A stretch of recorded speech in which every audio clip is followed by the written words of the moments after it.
مولانا صاحب کو نیب نے نوٹس دیا.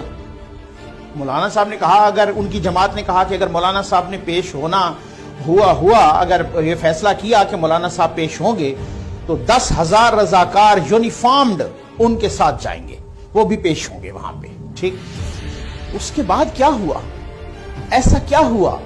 اس کے بعد کچھ ہوا جو نیب نے نوٹس واپس لیا. مولانا صاحب نے ایک خطاب میں بہت سخت باتیں کی. کیا کی؟ کہتے ہیں کہ ہم تو, مولانا صاحب کہتے ہیں سنیے گا ذرا, ہم تو ایک ایک چیز کا حساب لیں گے. مولانا صاحب نے کہا کہ ہم نے جس گھاٹ سے پانی پیا ہے وہ غلامی قبول نہیں کر سکتا. ٹھیک ہے نا, اس وجہ سے ہم غلامی کی زندگی اپنے ملک میں نہیں گزار سکتے. ہم نے جس گھاٹ کا پانی پیا ہے اس سے ہم غلامی قبول نہیں کر سکتے کسی کی. مولانا صاحب کہتے ہیں کہ میں ریاست میں ایک آزاد اور محترم شہری کی حیثیت سے زندہ رہنا چاہتا ہوں.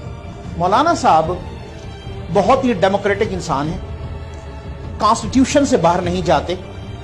یہ وہ نہیں ہے جو اس طریقے کی دھمکی دیں کہ جناب میں تو کوئی خدا نخواستہ غیر آئینی غیر قانونی کام کروں گا, میں تو کوئی یہ کر نہیں, یہ اس طرح کی بات ہی نہیں ہے. نہ ہم اس طرح کی دھمکیوں کے قائل ہیں اور نہ ہم جو ہے نا کسی کی اس طرح کی بات کو سپورٹ کریں گے.